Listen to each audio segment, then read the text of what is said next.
Hello and welcome back to WA Real. I'm your host, Bryn. WA Real brings you real and authentic stories from fascinating people here in Western Australia. Stories to inspire and guide you to take action to be all you can be. Today, my guest is Oscar Naval. Born in the US, Oscar grew up in San Francisco. He started his career in Silicon Valley, working in digital electronics and as an engineering consultant, founding his own consultancy. Then in 2000, Oscar came on holiday to WA and never left. Since then, he's had a variety of roles, including science interpreter at the World of Energy in Fremantle and lecturer in IT. Then, after speaking with other parents of children who went to the same school as his son, Oscar discovered that he was not alone in noticing that kids play games with computers, but do not understand or appreciate what makes them work. From this, he created Gizmo Cats, focusing on educating children to become confident, adaptive creators of technology and not just users of technology. Oscar, welcome to the show. Thank you. Cool. So what was it like growing up in San Francisco? What was it like growing up? California. Growing up in California, it's sort of like wherever you grow up, that's what you're used to. So what do you compare it to as you're growing up? Yeah. I grew up actually in the Mission District of San Francisco, which at the time was not really what you'd call a real flash neighborhood. It was, my mother was a nurse with San Francisco General Hospital, and she worked like an emergency. And in San Francisco, we're living at San Francisco General, and where she worked working in emergency. She sees quite a number of gunshots, for example, right, that are actually around, a lot would be around in our neighborhood. So to me, I thought it was just normal. Growing up and hearing gunshots every once in a while in the Mission District. And the Mission, of course, is essentially the Latino area of San Francisco.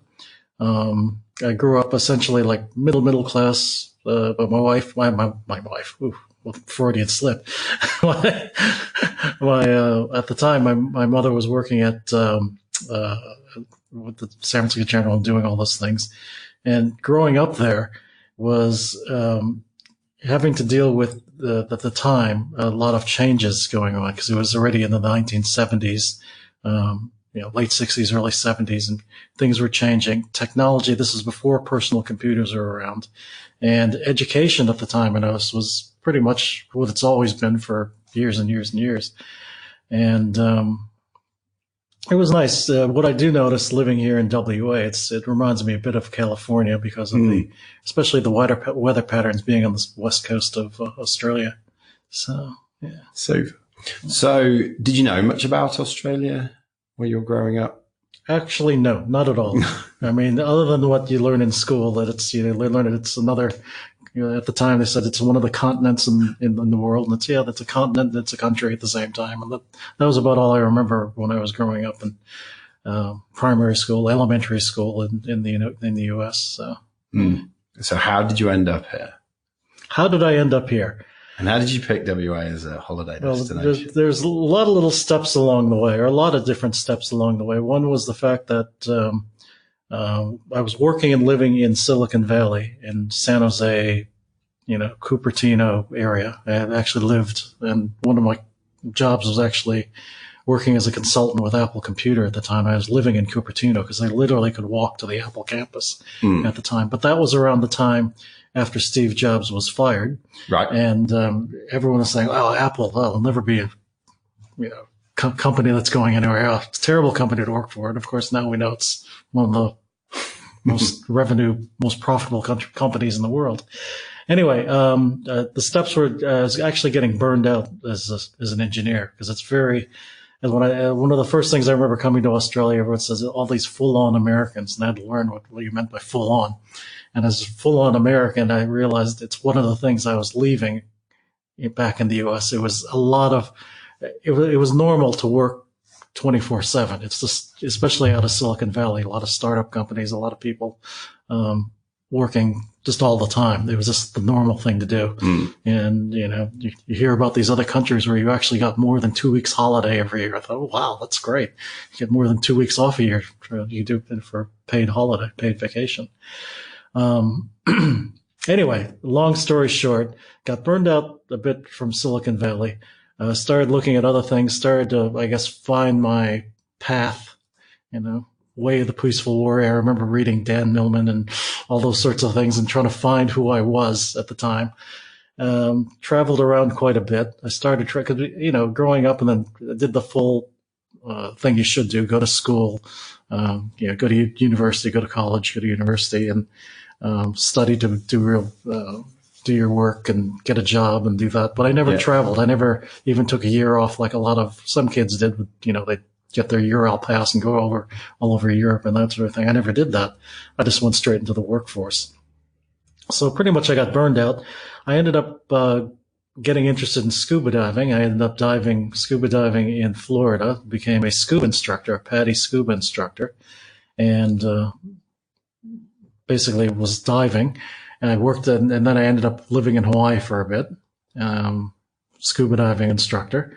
And then a friend from Intel had his 10-year sabbatical coming up at Intel.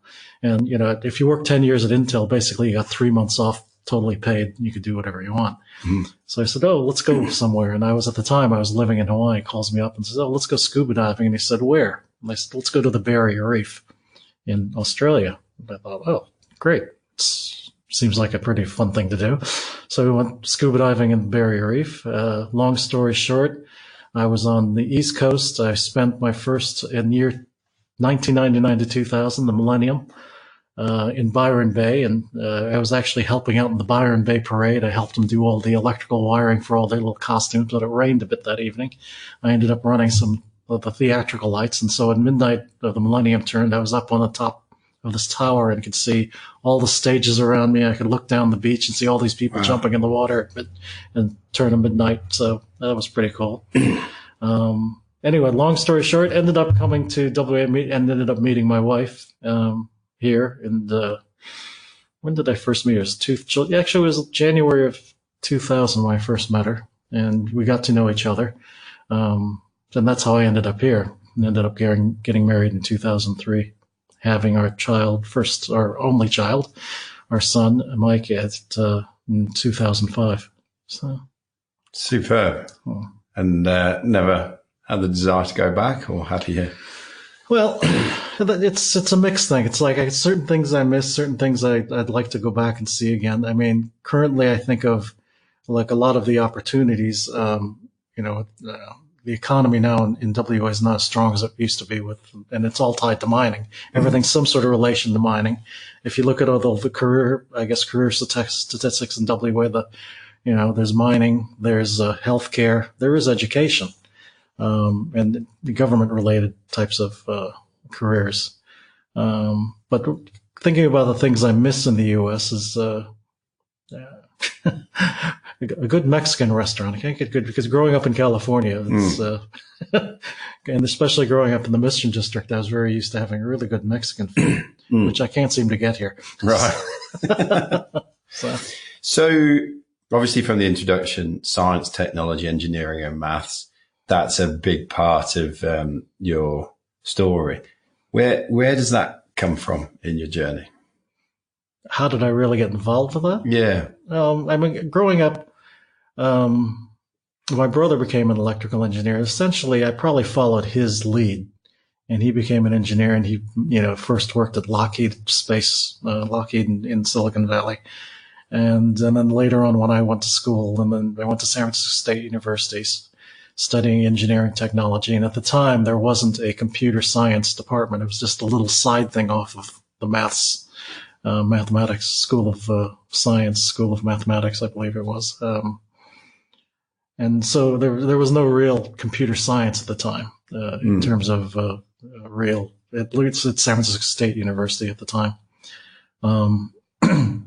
So anyway, I got interested, but I was really interested in at the time that the brand new coin-operated video game was Pong. Yes. It was like, oh, this is pretty cool. How does this work? And I'm trying to understand how digital technology at the time would work. And of course, this is before Apple. When I first saw that, and it was before the personal computer. But I was lucky enough at the high school I went to, they were promoting the idea of, well, this is going to be the future. Computers are going to be around and we'll be doing things. So we had a teletype machine that was tied into PDP-11, or I've forgotten what the computer was, but it was the old teletype machine. So it would be spitting out paper, and you could hear it.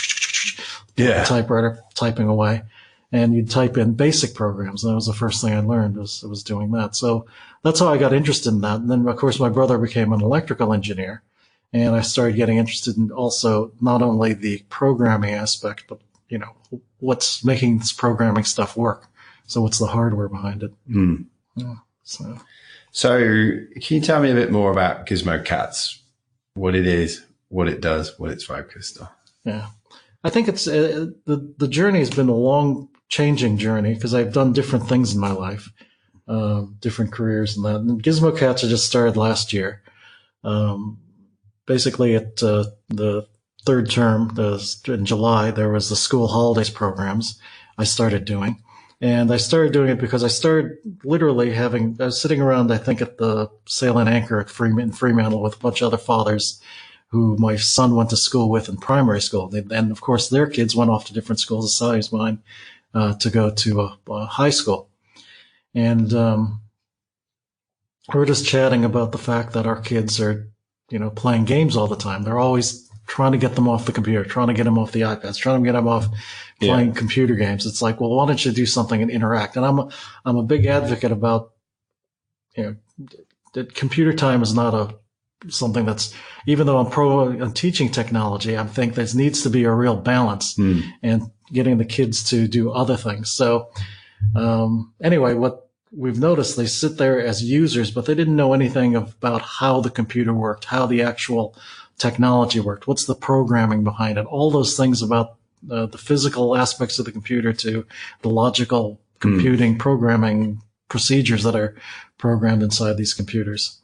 In thinking about this, I just flashed on the idea of thinking about when Steve Jobs was being interviewed, and he was interviewed about when I think it was when the first iPhone came out, and he said, well, what do your kids think about it? And he said, in an interview, he said, my kids haven't even seen it. And this is Steve Jobs.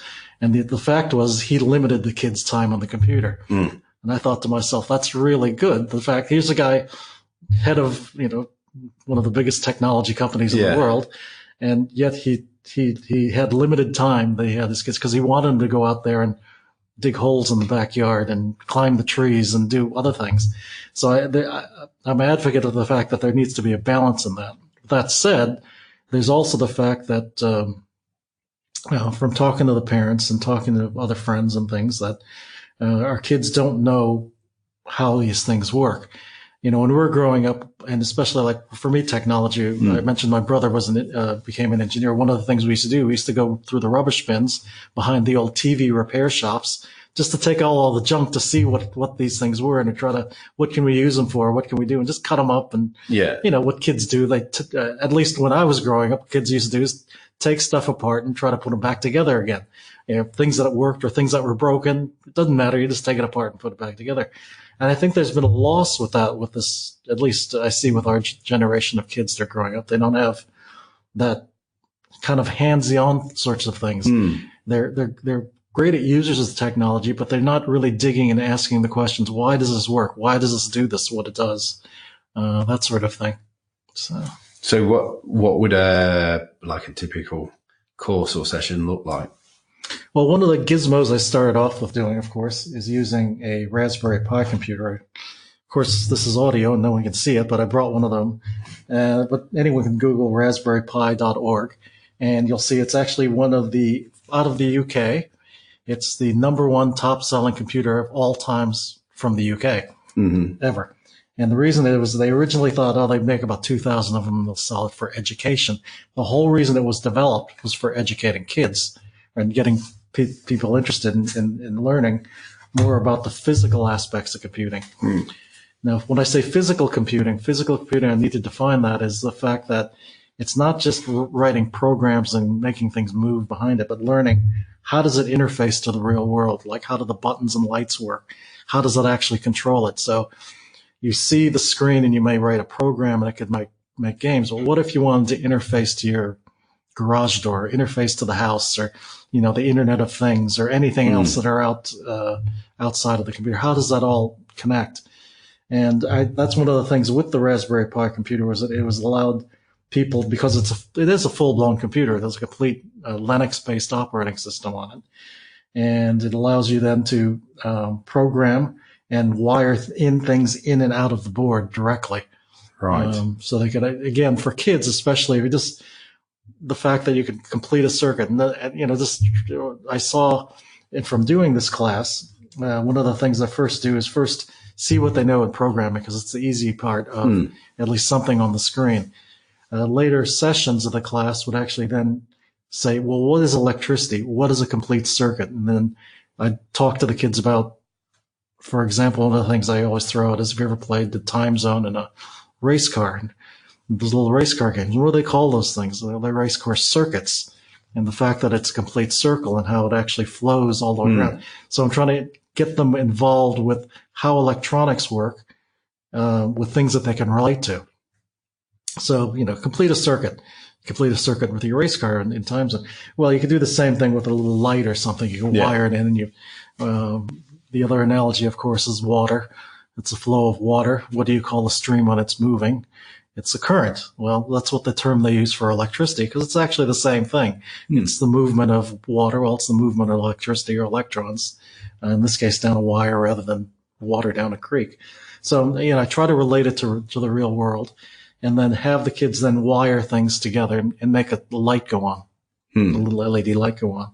If they could do that, then the next thing is to wire the LED light in the computer and then actually write a program to make it blink, twice a second or once every 2 seconds, or do something. And it's also building it around what they're interested in. And of course, most kids are interested in video games. So one of the things in this class, actually this term, just based on what the kids are interested in, I talk to them, what games are you playing, or if they're not playing these games, how would you like to then make, as you're making this Pong game or this ball bounce or whatever it is on the screen, or this character chasing that character, every time it catches that character, make one of the lights go on, or have a switch, we wire a switch outside that'll actually then control the video game character inside the computer. Right. So that way they get both input and output devices, the concept of input and out devices, as well as in the programming aspect. Especially for younger kids, I don't know, many, it depends on parents I talk to. Some parents and educators and teachers may or may not know, of course, there's the Scratch programming, which is block programming. And what they've done with the Raspberry Pi is the fact that they have what's known as an API, or Application Programmer's Interface, from Scratch, which is simple block programming. You draw blocks visually on the screen that has procedures like, forever repeat if this thing happens, or if this button's pushed, or if this key's pressed, make this light go on. You can draw a little flow chart with graphics. But there's also an API, which means then you could then have this interface to actual physical wiring on the board. So the kids could actually then draw stuff up, make lights flash, that sort of thing, and then wire it out and make a circuit. And a lot of times I try to connect it to a game. Like the easiest thing, of course, is you have an external game controller, which one of the things I do for the school holiday programs is have them actually make a working push button. So the working push button then becomes the game controller to make this character running back and forth the screen, or it control Space Invaders, where you push this little button, which is actually made out of just some wire, paper plate, and some aluminum foil. And you push it, and of course, when the circuit's closed, it makes the little spaceship and Space Invaders shoot, or the asteroids thing shoot. So it's a little control button for that. So those are some of the things I could do in the class with the kids. But I think the main thing especially for education with kids, as a school holiday programmer after school, I don't want the kids to feel like they're at school. So a lot of times have to stop myself from lecturing and just really talk to the kids. And all my classes are kept small. I don't go bigger than six in a students in a class. And if I do go beyond that, I'll have some student teachers. I'm talking to different student teachers, like at Murdoch University, who are studying education to become teachers. And anyway, the point is I keep the class small and I talk to them on a one-on-one level. Another thing I've discovered, or just observed as an observation of education in general, our education system is so far behind in that the fact that not just in Australia, but all around the world, the school systems are basically the same. It was invented for the Industrial Revolution, where they want to essentially make good workers. So the good workers would then be able to work in factories and put that one bolt on. So they'd ring the bell to start work. You ring the bell to stop work, to take a break, which is essentially the model which they followed in the school system. And they also modeled it by batches, just like you'd be a manufacturing force. So instead of batches of widgets they're manufacturing, you have batches of kids of the same age or relative same age group go through this conveyor belt process, so to speak, of education. But as human beings and as children, no two kids are the same. So my point is when I work with the kids, I try not to have them feel like they're in school, but actually ask them what do they like to do. Try to find out where their interests lie. One of the kids that's in my class now, he loves drawing, so I'm trying to introduce the fact that, of course, he does art on the computer. You could draw the art, but then animate the art using these programs. So you draw this character, and he makes little nets to catch the ball. So he's sitting there drawing this whole thing with a net to catch this little ball he drew, and then of course you make the ball bounce around and you try to catch it with this net with some controller he's done or some keys he's programmed for the keyboard to control these characters. So it's trying to make it much more customized for the individual student. I like that because it's interesting. I've often thought that sometimes we can get carried away with technology in itself. And often, I can find people who have bits of technology because the technology exists rather than sitting back and going, well, what is it I actually want to do? What is the problem I'm trying to solve? What is the creative expression that I want to express? And then it's almost like the technology is almost like the last bit of enabling that. And sometimes I feel like we lose track of where that sits in this process. Does that make sense? Oh, yeah. Perfect sense. I believe also with our education system, and not just in Australia. Australia in itself is actually behind in terms of technology compared to a lot of other first world nations in terms of technology. But education in general, they take on technology, but not necessarily use it appropriately, or I should say to its fullest advantage. Case in point, I remember talking to a teacher and saying, well, they're requiring my son or myself to buy my son this laptop computer. It's required for school now. And I say, well, what are you doing with it? And, I see some things are really creative what some of the teachers are doing and trying to use internet and do certain things. But one of the questions I've asked is there a formal programming class in the school? And they said, no. I said, okay. Is there like code clubs? No.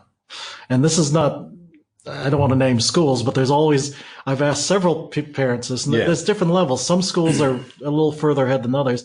But again, it's the point that the school has to then take the technology and use it appropriately.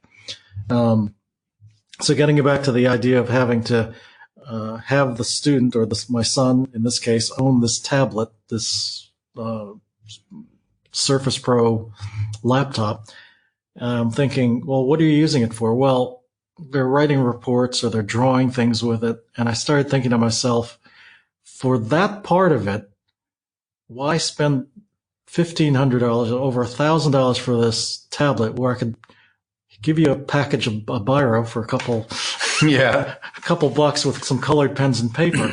And you're actually getting more out of it with textile touch with the pens and paper.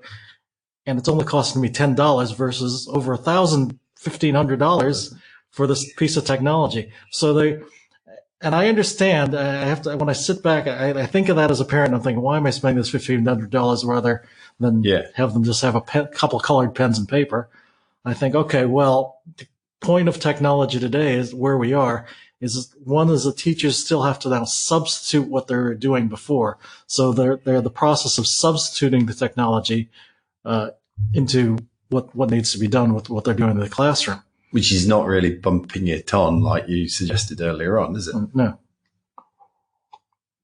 So there needs to be able to then take the technology and use it appropriately, beyond just like maybe doing reports. So obviously, if they're using a word processor and they're typing away and it does self-correction. Now, obviously, when they're doing self-correction, the students don't have to think about it. I just think of myself when I used to be much better at my English grammar and spelling and all that. Sentence structure is still sentence structure, but the point is my spelling started becoming worse after the technology became along because I didn't care. Yeah. I knew as I type, it would actually fix it up, and correct my words. Red line and tell red me. line, and then I could do a review with it and do the review and do a whole, tracking changes and share with people, and which is great for the technology. But I at the kids level, I'm thinking, no, I think they should at least learn the basics of spelling. Yeah, you have to ground the basics in before you get to the point. I've often thought the same with maths and mathematics, in that I grew up having to physically work out long multiplication, long division, know my times table, this, that, and the other. And it was only after you demonstrated all of that were we allowed a solar-powered calculator. Yeah. Yeah.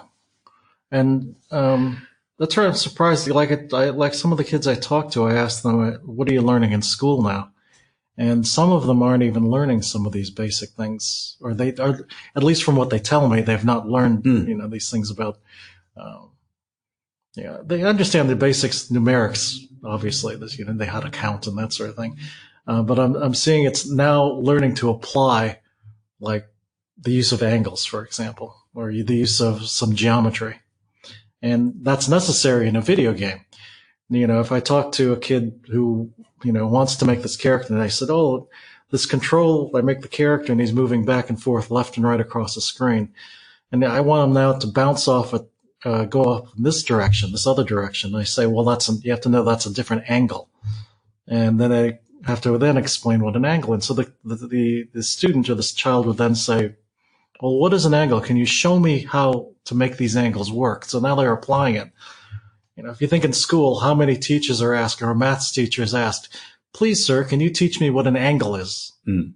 The odds are I don't think they actually hear that from a student. I don't know, because I've never been raised, my background's engineering. But when I talk to the kids and they ask me that question, they're asking how to apply this angle. So instead of knowing, to memorize the Pythagorean theorem, c squared equals a squared plus b squared, and what does that all mean? It's like, well, you're going off this angle. Well, how do you make it bounce off? Well, here are the angles, and this is what it's about. And usually with kids, physics and maths. Yeah, so it's a little bit of physics and maths. So especially the younger kids who are still learning about it, I just give them the old, you have a pizza and you cut it into 360 pieces, and if this the top point is the first piece, and you go all the way around 360 pieces, how many pieces would it be when it's pointing this way or pointing down? Oh, that'd be 180. So they'd have to think about those things as they're doing it. So anyway, like making the character bounce off at a different angle. And video games are a perfect way of doing it because kids are going to be playing it anyway. It's going to happen no matter what. If I'm here or not, or someone's showing, they're going to be interested in it because it's out there. That's what they're seeing now. The technology's there, and they're buying these games. They're getting it for Christmas, and they're playing video games. It's just the way it is. Yeah. And I suppose I like the fact that it makes them think about how reality actually sort of works, and then mirroring that. Yeah. And bringing alive things like physics, maths. Well, that's why I think one of the popular games, the younger kids who are and years ago, of course, when it first came out, was Minecraft. Minecraft, of course, is a virtual world where they build a virtual world. They're on an island, they're on a desert, they put up trees, they build houses, they build things, and then they can make these characters interact in Minecraft in this virtual world. Well, I look at it as, okay, that's a virtual world. Now, how can we bring that back to the real world?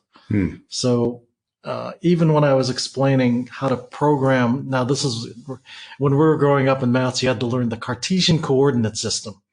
Now you tell that to a kid, and of course, Cartesian coordinate system, and if I said that, they're face would gloss over, they'd turn off and stop listening to me.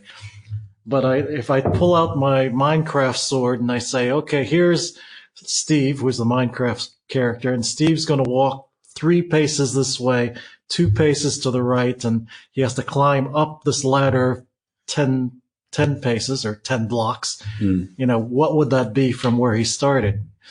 So instead of if he started at this point, let's call this point 0, 0, 0, and he walks this way and that way. So essentially he's walking X coordinate, Y coordinate, Z coordinate. So he's learning the Cartesian coordinate, but as long as I don't say Cartesian coordinates. Yes. You don't have to give it his name. He'll get the idea. But then when it comes up at school and he goes, oh, that's just like Minecraft. So it's, you try to get it the other way around. So what sort of impact are you seeing with the kids that you work with?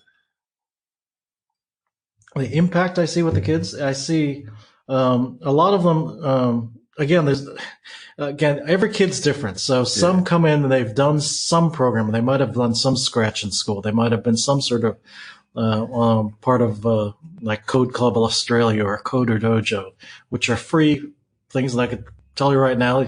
Anyone can go out there, and there's plenty of libraries that are doing it around this area and all around Perth, and they have code clubs. And some are actually making big technology things in their library, which is great if they get the funding through the council and that. Anyway, the point is that, some kids have that experience. Some have absolutely no experience.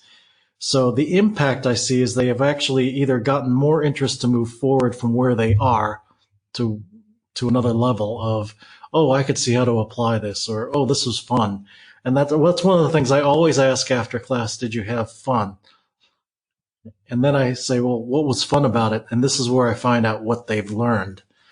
So in other words, I don't straight away and say, well, was that a good lesson? Did you learn the Cartesian coordinate system? I'd never say a question like that. No. But I'd say, well, did you have fun? And they'd say, yeah, I had fun. I said, what was fun about it? And then that's where I could see that, yes, what did they get out of it? They've now learned things like angles, or they learn coordinates, or, the kids who've not even done a lot of art on a computer, they started learning how to do basic painting with art. I noticed the older kids with it's really a show of how fast technology is moving. I noticed the older kids who are like 10 years, 11, 12, they know how to use a mouse.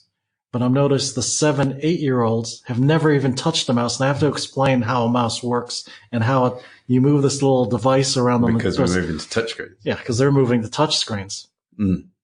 So, that in itself was, for me, it was a learning experience, and that the younger kids and this younger group coming up, they're not even learning what a mouse is, which I could see ultimately this, the problem, I should say, not the problem, but our education system is educating kids for jobs that are not going to exist in the future, for technology that does not exist, and we can't even imagine what it's going to be. And we can make some guesses, and I could see my point I'm trying to make is that I see things like a mouse and how people are interacting with the computer now with touch screens. There's going to be the point where it may just be gestures, like you see with like some of the virtual reality things that are coming up, where you just wave your hand and there'll be something in front of you that is in the virtual world of a menu. The example, or I should say the fiction I'd like to always say about this is, as I ask people, have they ever seen Minority Report? Yes. On the movies, Minority Report with, what's his name now? Tom Cruise. Tom Cruise.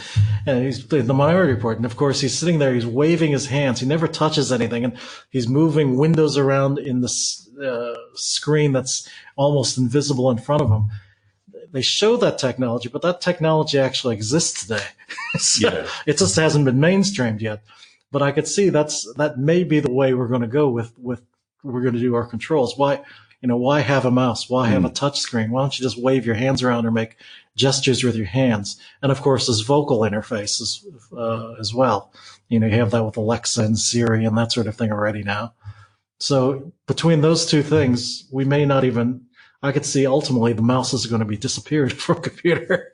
Yeah. And who knows, our computers won't look at it. We're moving to our mobile phones the way they work. Yeah. There's interfaces now with the mobile phone you can attach and just do again, gestures, that sort of things, instead of even touching it. So anyway, I digress. So how would you, no. So how would you see science, technology, engineering, maths? How do you see that ideally being taught in schools? Ideally? Yes. Well, again, getting back to the paradigm of which the school systems exist today, I have to say, first off, we have to change the paradigm completely of how the school system works. As I mentioned earlier, the whole idea of it's built on the Industrial Revolution, and that, you ring a bell, you show up, you sit down, and you look straight ahead, look at the teacher says something, you're supposed to then absorb that knowledge and move on. But in the real world, and even when you talk to industry today, what you're supposed to do, you got to be able to talk to your neighbors and collaborate. When you go to school, they tell you don't talk to your neighbors, don't look at your neighbor's paper because that's cheating, and all the answers are here, but you have to get the answers from me. Well, that system's not going to work in the 21st century today, simply because industry needs people to be more creative. And being creative is not only being creative, but collaborative. So they have to then talk to their neighbor, which of course in school is cheating. And usually in class, you're saying, no, shh, be quiet. Don't talk in class. We're doing our lecture. I don't think that's going to be the way our kids are going to be educated in the future. Actually, I shouldn't say that in that way. That I see myself doing that now with what I'm doing. I want to move away from that paradigm and say, look, every person's individual. What are they interested in? And how can we then bring out their own creativity? Maybe they may not be interested in doing technology, but this is at least a framework that they can work with, playing with the Raspberry Pi or technology gizmos. Yes. Where then they could find out what they're interested in and learn how to be creative with those pieces of technology, and not necessarily have to memorize, this is the structure of how this thing works. And because it has to do with the actual creativity that they learn and working with other people.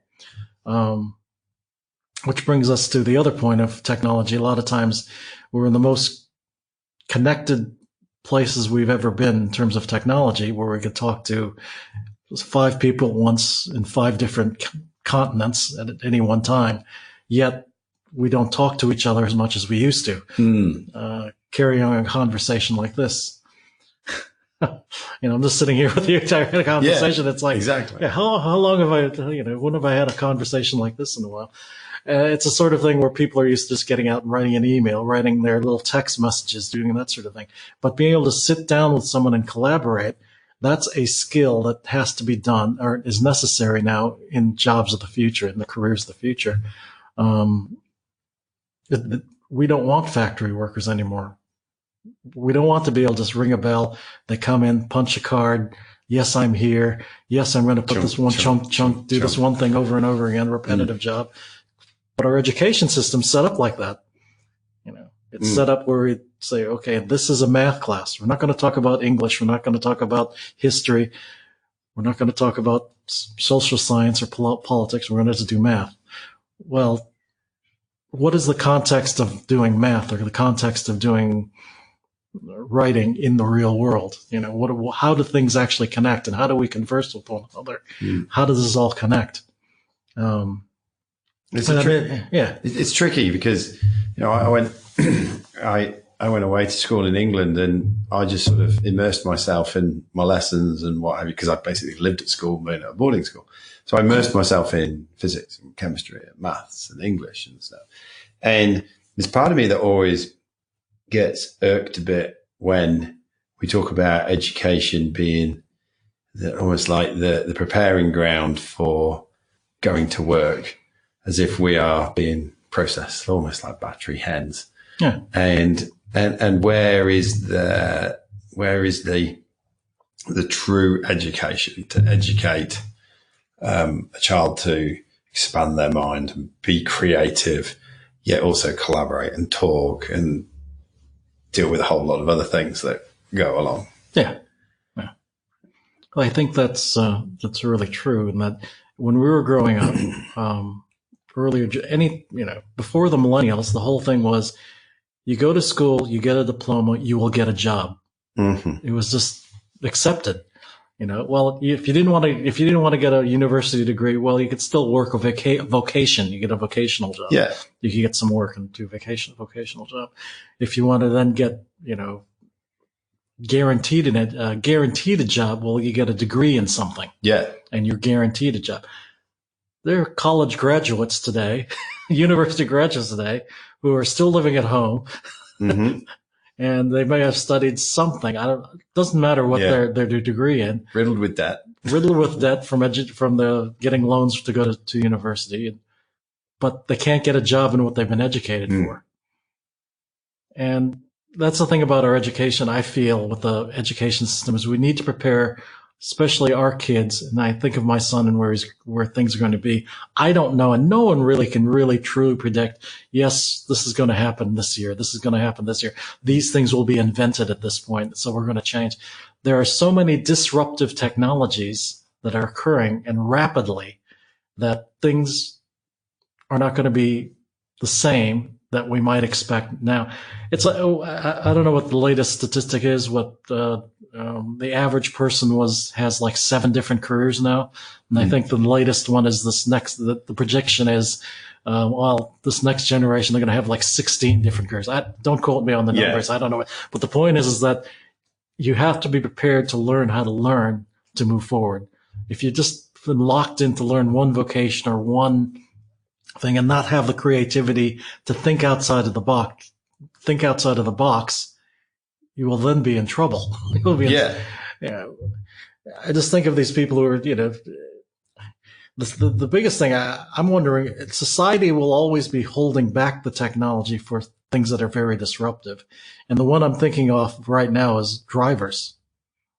If you're anything to do with driving, there's a lot of jobs where people are working to become a driver, or they has to be part of their job to be a driver. Everything from taxis to bus drivers to just commuting. Yeah. Well, that's going to disappear once everything becomes driverless. You can see that in WA with all the mining with the trains.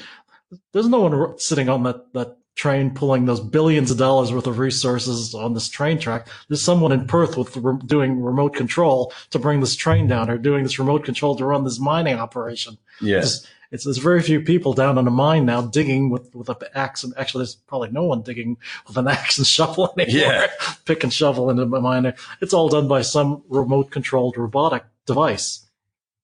So, again, a disruptive technology I see there where coming up is anything to do with driving. There's so many people who are now may have their jobs dependent on driving, but we're going to have to hold back the technology simply because where are they all going to go? Where are they all going to go? We have, these are a lot of people.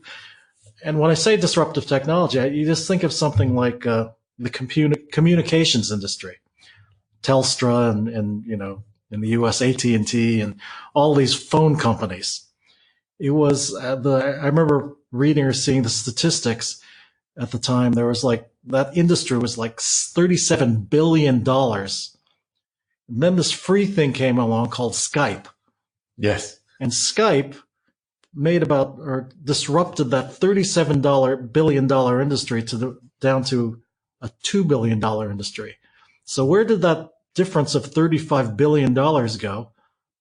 It was not necessary because this new disruptive technology called Skype took it over. And of course, there's Skype and there's, you have WhatsApp on your phone, you have Facebook, you have all these Messenger. You have things now that, why do you need a telephone line? Exactly. So there was this huge industry. So that's an example of very disruptive technology because it disrupted, if you think about it, that was a huge industry. Yeah. Where is it now? There's years ago we used to say about the technology changing. Well, long playing records, vinyl records, and then we went to tapes and CDs, and now you just download an MP3 file. Yeah. That's a very disruptive technology. What happened to all the workers who had to press vinyl records? What happened to all the workers who had to press, CDs? Yeah. That whole industry. And then, of course, when they were becoming basically robotic. Robots probably did most of the work, but they still had somebody doing something and doing this stuff out. But now, why? Yeah. The technology has moved so fast and so far in the last 30 years. Is it 30 years? I'm just trying to think. Yeah, when was the last time I actually saw a vinyl record and having to think about, the diamond head needle that had to make my well-balanced turntable work with this record. I talked to my son about that. He doesn't know what the hell I'm talking about. They're making a little bit of a comeback, apparently, but it will never be the comeback. No. They've come back. Well, more novelty. Yeah, it's a novelty thing. It's no longer mainstream. So, but vinyl records was a mainstream technology. It's not anymore. Like I'm saying, like phone lines, that was a mainstream everybody had it. But why? You don't need it anymore. It's kind of scary for us as humans, then, isn't it? What are we going to do? How are we going to earn a living? Well, this is why, getting back to the education side, exactly, is this generation of kids, because again, we're seeing with, of course, all the unemployed people with advanced degrees. They're not getting work in what they thought they'd be getting work in. They have to learn to be thinking out of the side of the box, be more entrepreneurial and thinking about how to actually monetize something that they're doing. And and just meeting you, Bryn, I'm thinking to myself, when I first heard what you're doing, I'm thinking, okay, you're monetizing something or doing something that's outside of the box. Essentially, you're doing your own podcast, your own broadcast, which 30 years ago was unheard of. You couldn't do it. But now the technology's here to do this. Because, this is a perfect example. This is communication. This is a communication stream where before you had to have a radio station to do this. Yeah, now that I have simple channels on the internet that I can upload this and I go. Well, that's why, you think about television and TV. They all had to switch to something because kids today, again, my son, they don't talk about TV programs. They talk about what they've seen on YouTube. Yeah. Or Netflix. Or Netflix or something. Well, Netflix is probably the closest thing now to television. Yeah. But YouTube has brought it down that anyone can be their own television station. And there are. You can look at YouTube, there's literally millions of television stations now because all of these individuals are doing this. And like yourself, there's millions of radio broadcasters now doing whatever they're doing, broadcasting or talk shows or whatever. It's just the way the technology's gone. So I guess there's still a part of me that is, I don't know, maybe because I'm 43 and I found a great romance in some of the education that I had in terms of it's not, I studied things like physics. And it's not that I become a physician, but there's a lot of critical thinking that I took out of that, which I apply every day now. And, I just wonder where that is in all of this. Yeah, well, that's. But then, there's the arts part where you just think very emotively and let your brain go everywhere. I think that's important as well. We get anesthetized.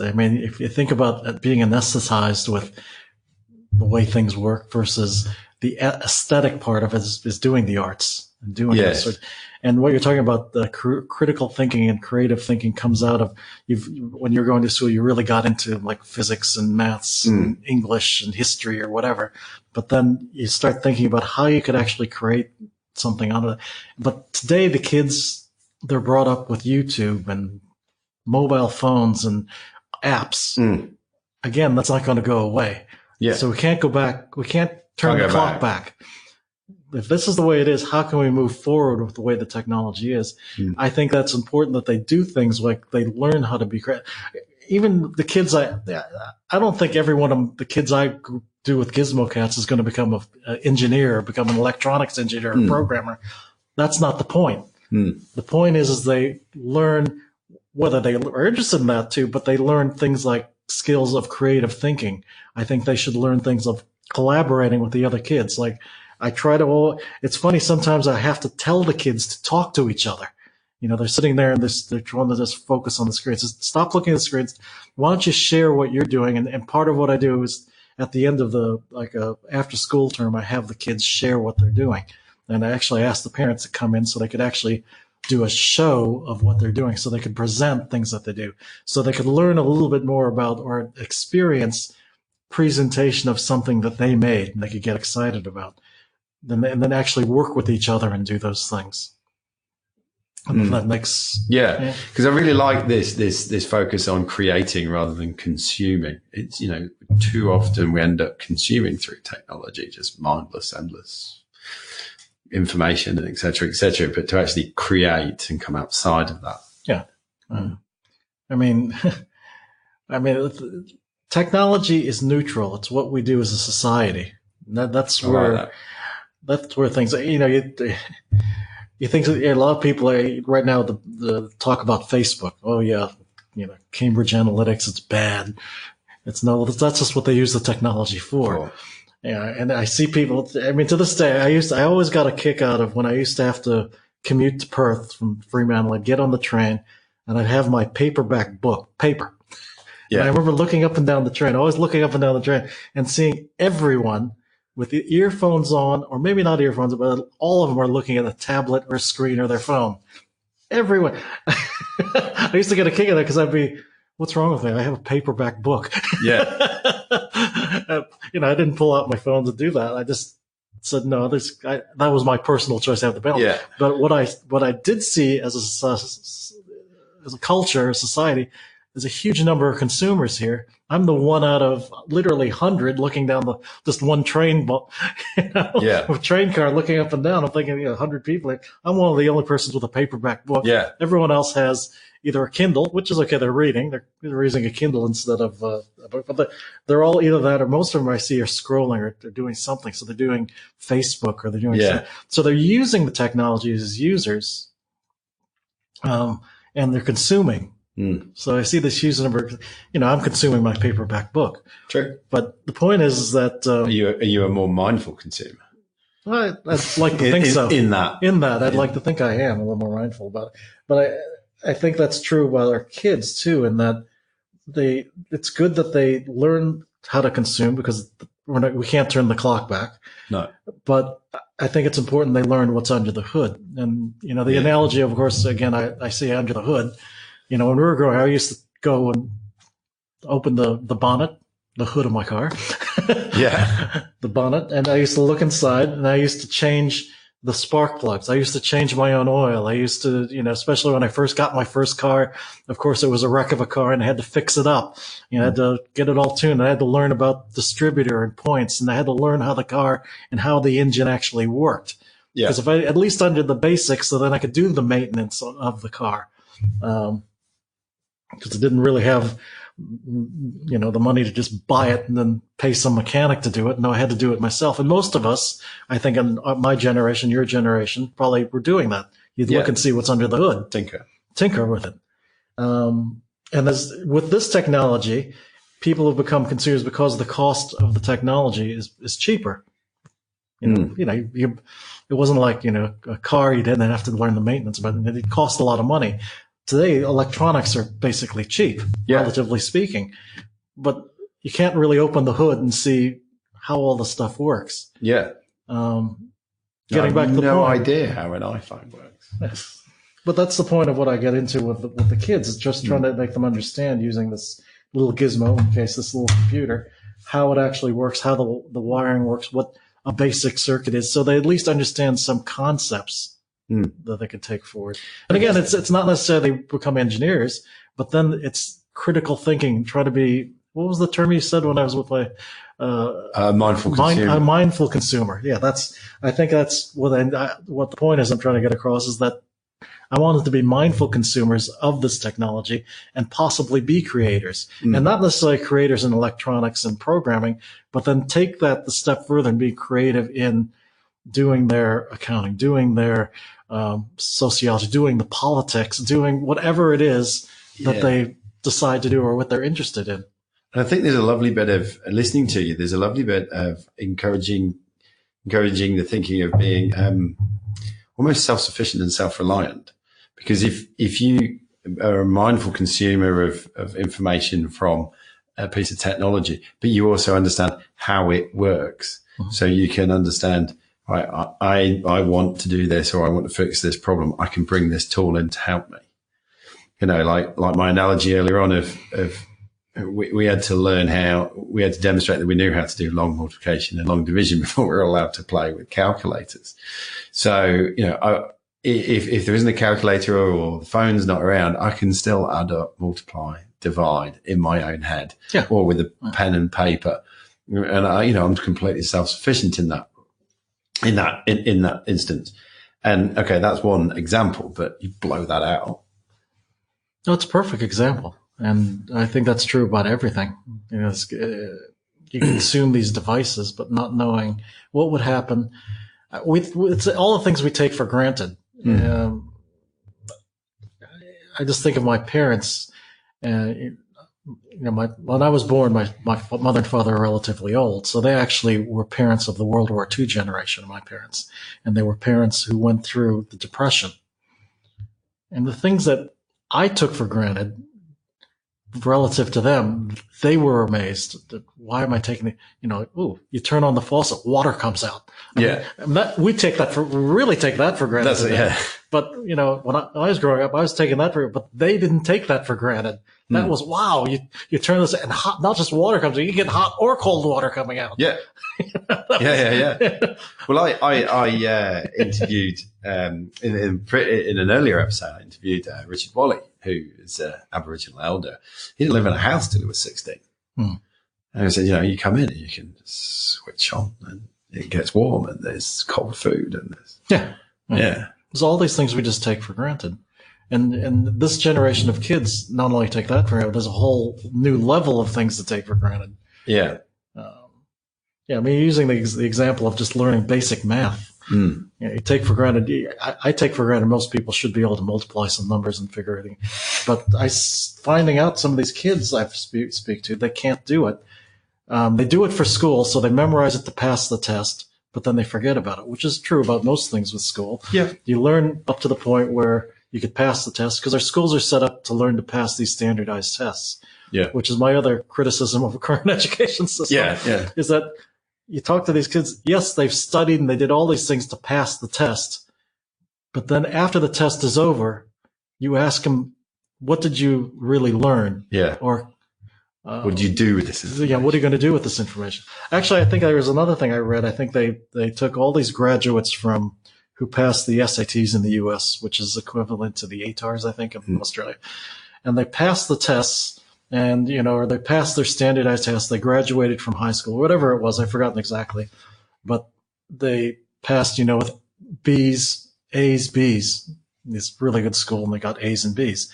And they decided to give them exactly the same test. No changes, exactly the same test 6 months later, after where it didn't matter. So they just said, well, we're just going to do this for fun. Just as an experiment. And what they noticed, all these A's and B's students, they took exactly the same tests, whatever, 6 months, 8 months later. And practically all of them failed because it didn't matter at that point. Exactly. They memorized, what year did this happen? History, what political situation, but they didn't really learn in such a way that they got something out of it they could apply. And it was ground in. It's like you said, when you were going to school, you really got into it. I'm seeing with the kids today, they're not really getting into it that way with this old paradigm of how the school system works. Because we're being bombarded with too much information now. I was really lucky in the fact that it didn't take me long to work out how I learned. And so if I found something that was exciting or interesting, I got myself in and I threw myself into it, then it was really ground in and I could access that again on another day. Whereas, there are other, as opposed to surface learning, which is what you're talking about. It's a shame. I mean, even when I was going to school, I remember, you'd cram for the test, but then after the test was over, you forgot everything. So what use is it to begin with? It's demonstrate that you can cram and pass the test. The other thing I remember talking to a lot of, especially even today, I talk to university students.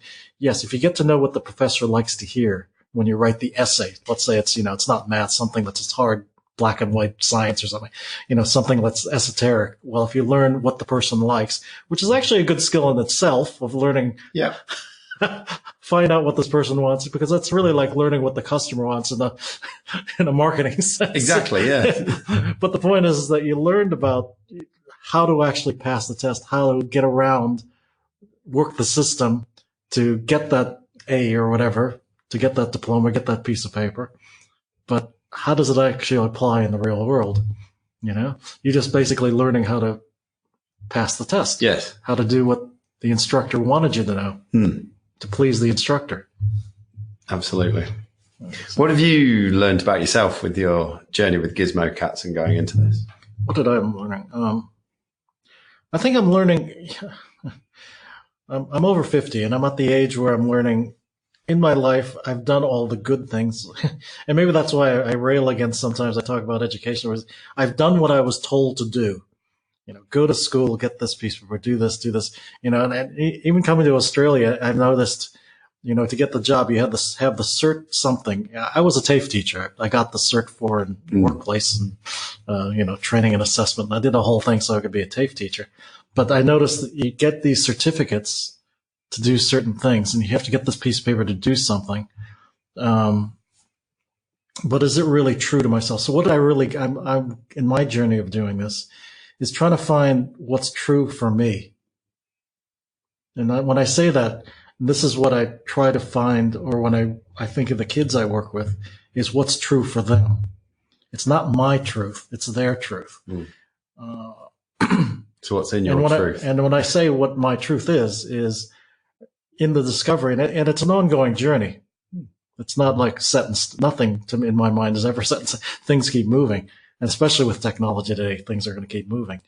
My truth is what I've been talking about in terms of wanting to get across to people, or get across to the kids today, learn how to learn. What's true for me is working with these gizmos. I mean, when it boils down to it, I think of myself now as, well, I'm just a big kid who just likes playing with gizmos with other kids. When it boils down, the crucible of truth, what does it really boil down to? What would I spend my day if I never had to worry about money, or never had to worry about making groceries and, taking care of what would I be doing? I'd just be playing games with kids with these little gizmos because it's fun. Yeah. Yeah. I mean, if you boil it all down to that, but then the next step is, well, what's the fun of doing this? What am I getting at? What can I share with other people with doing it? And that's what I see with doing it with the kids, is sharing that truth. So that's part of my journey in doing this. Yeah. I think it's like everything. It's like I said, I've gone through this journey of growing up in San Francisco, going to Silicon Valley, getting burned out with that, doing these things, becoming a scuba instructor. I was a massage therapist. I was actually I did a bit of body-centered psychotherapy. I've done a lot of different things, and part of that journey, it always comes back to myself of what is true or what would work for me.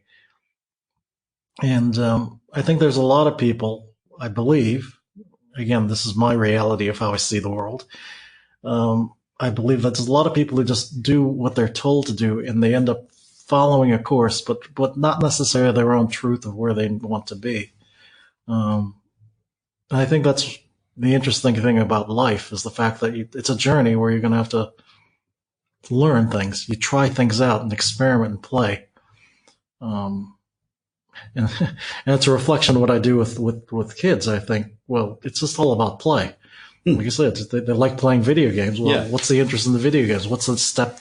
What's the next step beyond that? What's the next step? What else can you get out of that? What's the correlate of things connected to this? What do they learn when they talk to other kids and other people about this sort of thing? And as we know, there is actually no point to play. It's just playing and being present. Yeah, being present in the moment, playing, enjoying yourself, feeling. But of course, what you get out of it is that you end up learning something. Yeah. You learn something about yourself. You learn something about how you and the world work with other people, how you and the world interact with other people. It's gets down to the fact we are all connected in some way. Indeed. So what does the next 2 to 3 to 4 years look like for yourself and Gizmo Cats? Well, I see it growing and just bringing on more students and bringing on other teachers, or I should say teachers. What we should stop being is being teachers, but really facilitators of learning. So I want to have that distinction. There's teachers where you envision this person up there in the lectern lecturing. To me, that's not the vision I see. I see it as, no, we facilitate other people to find their own truth. I just happen to use gizmos, yes, electronic things. I think that's the point of life, is we're facilitate yourself to find out what's true for you, what works for you, what you enjoy doing, and bring it to the practical world. That's what's necessary in industry. And even now, if you talk to businesses, a lot of times they're not necessarily, yes, they look at the piece of paper you have now, but now, well, can you work with other people? Can you communicate with other people? Can you collaborate to make things? What sort of creativity you have? What energy you're going to bring in? What energy you're bringing in into this?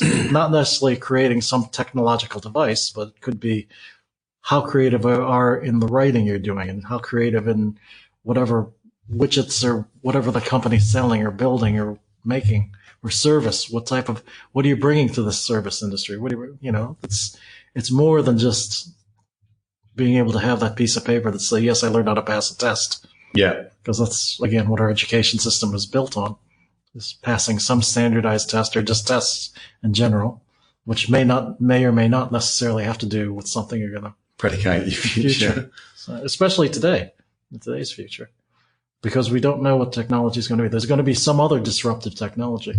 Getting back to the question, though, of what you say 3 or 4 years now, I don't know if I will be a part of it. I do want to be a part of. There's going to be a disruptive technology in education. At some point, the cart's going to be overturned. Mm-hmm. Just like I used the example of the technology of communication with the phone companies. $37 billion industry down to a $2 billion industry, and it's relatively free now to talk to one another. Yeah, long distance. You're just paying for your internet connection. So, yeah. There's going to be something like, because if you think about the education industry, it is a $1 billion industry around the world. Billions and billions of dollars are being poured into it. But at some point, there's going to be something, I feel, there's going to be something that'll be disruptive that's going to be turning it over. I just want to be a part of that. So 3 or 4 years, I want to be a part of that disruptive technology. If that's applicable to adults as well as kids. It's applicable to everyone. I don't think, I'm working with kids because it all started with my son and seeing how the education system and what the kids are doing. But it's applicable to adults. I mean, I've done a few classes, one-on-ones with some teachers. Basically, there were relief teachers who come up to me and say, it's hard for me to find some relief work as a relief teacher, but if I knew how to do programming, it's one more tick mark that says, oh, here's someone who knows a little bit more technology, could bring it into the school. So it's not just kids. I see it with adults, all ages. It's not, it's going to be everyone. They have to have some form of technology in their life. Programming skills is just really learning how to do procedural things. And when I say, I'm trying to generalize on the fact that it's, learning C++ or learning HTML or learning JavaScripting and whatever language, they're all just other languages, but it's learning the way of thinking around that is going to be important. Yes. Getting back to the drivers, it's going to be the drivers who don't have to necessarily have the skill of driving a truck, but how do you actually program or communicate with this now self-driving vehicle? Those are the drivers who are going to take on the next level. Fascinating. If you could go back and have a chat with Oscar as he's leaving university and give that chap a piece of advice, what would that be? The what if, the time travel question. Yes. Oh, it's there's so many things I could think of where, if I go back in time and say, knowing what I know now, would I do things the same way? it's that paradigm or the paradox in that I'd probably say, no, I wouldn't do any of these things. Yeah. But if I didn't do any of those things, I wouldn't be the same person I am now. So then I'd have a whole new Exactly. What would I say? You might be in danger of overthinking this. Yeah, I know. I'm overthinking it now. But I guess, what would I do? I'd probably tell them, okay, the simplest, boil it down to the crucible of truth again. I'd say, just find what you like to do and do that. Find what you love to do and do that. I don't care if it's technology. I might have been, yeah. One of the things I remember when I started going to San Francisco University, I used to hang around the student union playing pool. I really got into playing billiards. Yeah. Maybe I'd be a billiard player today, Adam. Yeah. It was something I enjoyed doing. Scuba, like I said, I became a scuba instructor because I enjoyed scuba diving at the time.